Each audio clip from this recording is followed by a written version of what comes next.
portion of the news brought to you by McDonald's. McDonald's, I'm loving it. We start our second segment with news from the courts. She has been held at the Department of Corrections since March, but today, the woman accused in a high-profile murder case was granted bail. Yes, her lawyers argued successfully for her to be released, citing poor health conditions. Here's Jessica Adderley. On Tuesday, Senior Justice Stephen Isaacs granted murder-accused Donna Vasili $200,000 bail with two sureties. Vasili is accused of killing her husband, noted podiatrist Philip Vasili, who was found dead at their Old Fort Bay home on March 24th. Since then, Vasili made several applications for bail that have, up until now, been denied. Attorneys Elliot Lockhart QC and Mario DeSeal appeared on behalf of Vasili, while prosecutor Neil Brathwaite appeared on behalf of the Crown. In court documents obtained by ZNS News, the present application places more emphasis on Vasili's medical condition as opposed to the weakness of the prosecution's evidence in the previous applications. Vasili had revealed to the court that she has high blood pressure and hypothyroidism, both conditions which require routine medical attention. She also suffers from a pigmentation defect. Before granting bail, Senior Justice Stephen Isaacs noted that Vasili has become much thinner since he has last seen her, and it would be a blight on our prosecutorial system if she were to be reduced to a chronic state of ill health. He continued that death while in custody always results in a national spectacle, and in this case, it would be an international one. He then laid out the terms and conditions for which Vasili has been granted bail, which are as follows. Vasili is to report to the Lyford Key Police Station on Mondays, Wednesdays, and Fridays before 6 p.m. She is to be fitted with an electronic monitoring device. She is to reside at Ocean Drive for the duration of this trial. She is also to surrender her passport to the court. Jessica Adderley, ZNS Network News.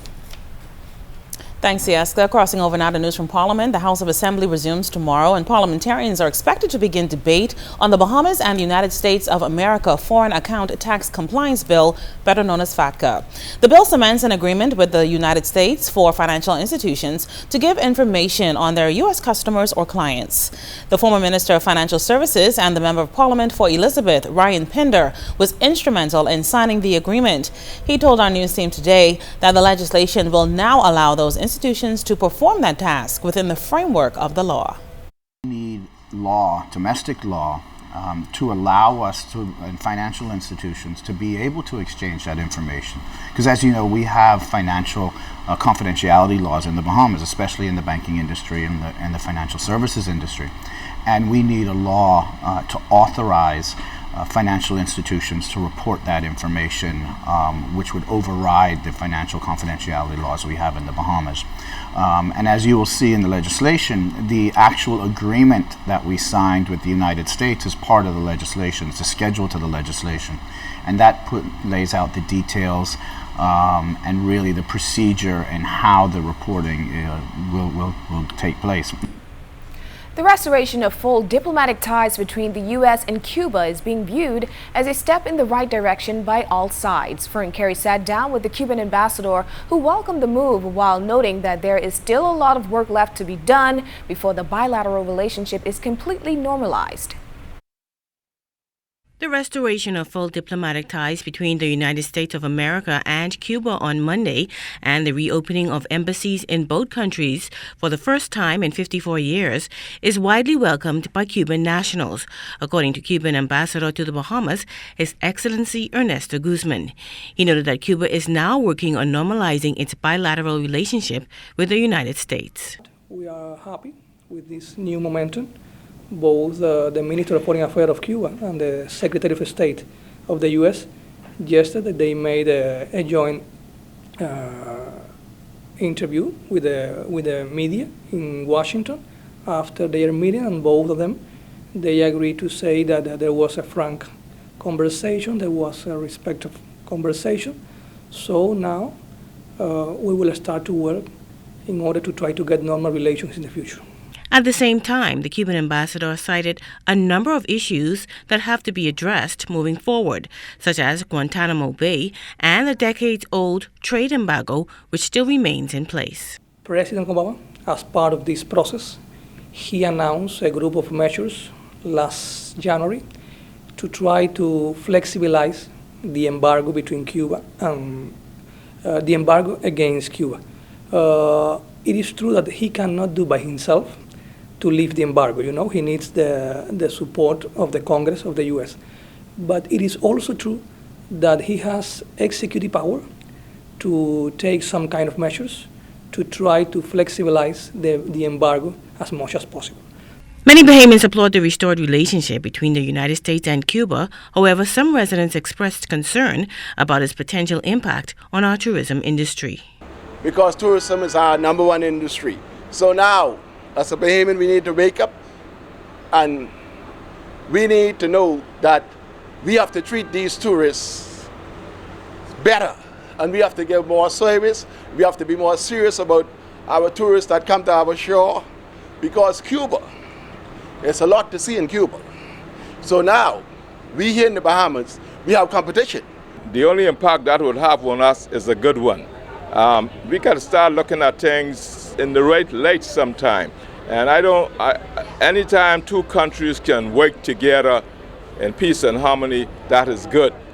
That is very good. That would do nothing to destroy or to take away from us in the Bahamas. Fern Carey, ZNS Network News. The Ministry of Foreign Affairs confirmed in a statement today that the Ministry of Finance has now approved overtime for the Passport Office for the month of August. Officials say the decision will help to improve substantially the backlog of passport requests. Passport officials want to remind the public to use the email address MOFA customer service, all one word, at bahamas.gov.bs, who have received a confirmed date and that date has passed, and they need to acquire their passports for urgent reasons. The public also reminds passport holders who applied after July 9th to receive their passport within 48 hours of the $200 plus passport fee. The normal waiting time for a passport is 12 weeks from the date of application. This portion of the news was brought to you by McDonald's. McDonald's, I'm loving it.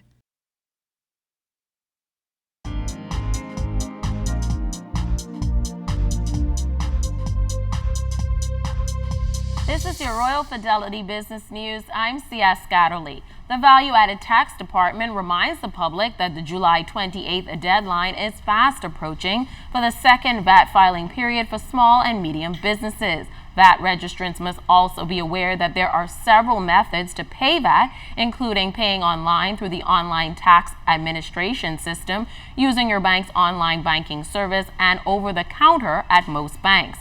VAT officials advise that walk-in or mail-in payments are not accepted. In other business news, Fidelity Bank Bahamas Limited unveiled its second quarter comprehensive income results for 6 months ending June 30th at $8.7 million, or 32% above the 2014 period. Net income attributable to ordinary shareholders increased by $2.1 million, or 34%. Gross interest income was up by $3.3 million, and interest expense eased down by $622,000, or 9%, as liquidity in the banking system remained buoyant. Deposits grew by $7 million, or 2%, and total revenue by $4 million, or 27%, to $20.4 million. And in international news, shares in IBM and United Technologies opened lower following disappointing results, pulling the Dow Jones lower down 124 points in early trading. IBM stocks were down 5.1% and United Technologies 4.4% lower. IBM dropped after it reported a fall in sales for the 13th consecutive quarter, with profit down 17% to $3.5 billion. Shares in United Technologies were hit after the company lowered its full-year profit outlook. This has been your Royal Fidelity Business News. I'm C.S. Scatterly.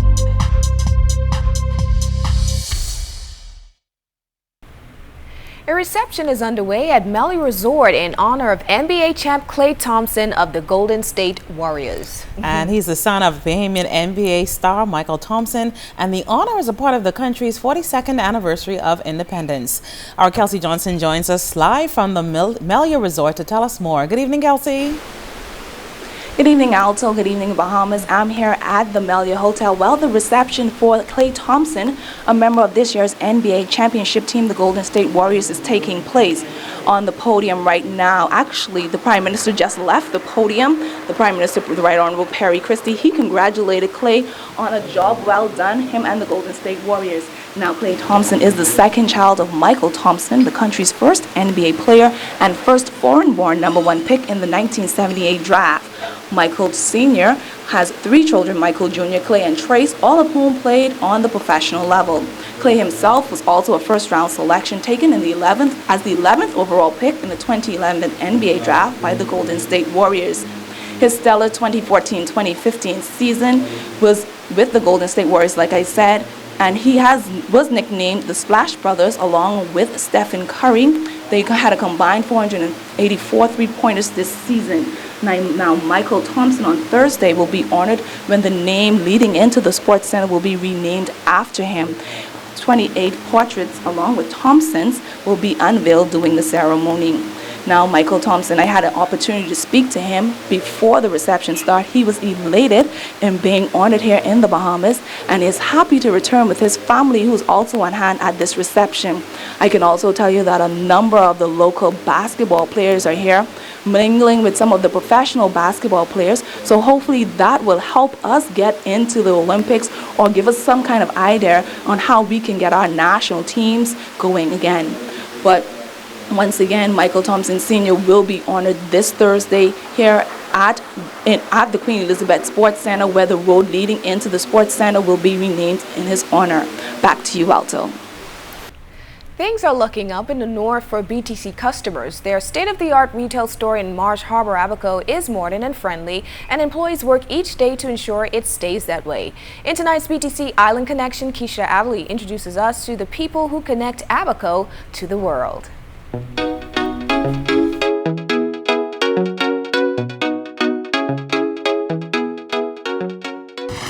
Hi, and welcome to BTC. How can I help? I need to put some money on my account? Yes. Okay, you can go right inside Cash's Cage and we'll help you. BTC's Family Island stores have changed. First thing, when you walk into BTC, you definitely want to be greeted with a smile.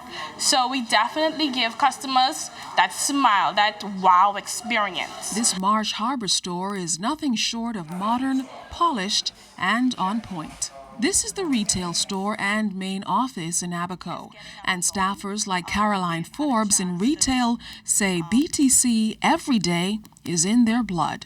It's been a great experience, a lot of things that I've learned, a lot of challenges, which brings out the better part of me, because I like a challenge. I don't like to do the same thing over and over. There's a lot of things that we have going on in terms of products, so I get to learn and share them with customers, finding out their needs and then customizing a product for them. Bless from it in Jesus' name I pray. Amen. Amen. There you go, Caroline. They start the day in prayer each morning. Perhaps it's the source of their chemistry and cash flow. I sent the revenue report and it's only going up. But most importantly to Abaco Senior Manager Otis Ferguson, it's the connection to customers that has improved. If we're not providing the service, if my technicians out there is not meeting the customer need, I want them to raise that. They come to me, they go to Mr. William, because at the end of the day, I want our customers to have resolution. Don't stop. Don't cover it. Make sure that you let somebody know that someone is not meeting that need. It's an overview this technician is on board with. He takes pride in making sure the lines of communication, both figurative and literal, stay open. In Abaco, the internet is very decent. Is very decent. We have good speed. Certain areas we're offering customers up to 16 megs in most areas right now. You like working for the company itself? Yes, I really do like working for Betelco. Are you saying Betelco? That tells me you've been around for a long time. Actually, I haven't. I think it's just growing up, we got used to calling it Betelco, but now, we're BTC every day. It's all in a day's work and just what BTC's management likes to hear. Keisha Adderley for the BTC Island Connection.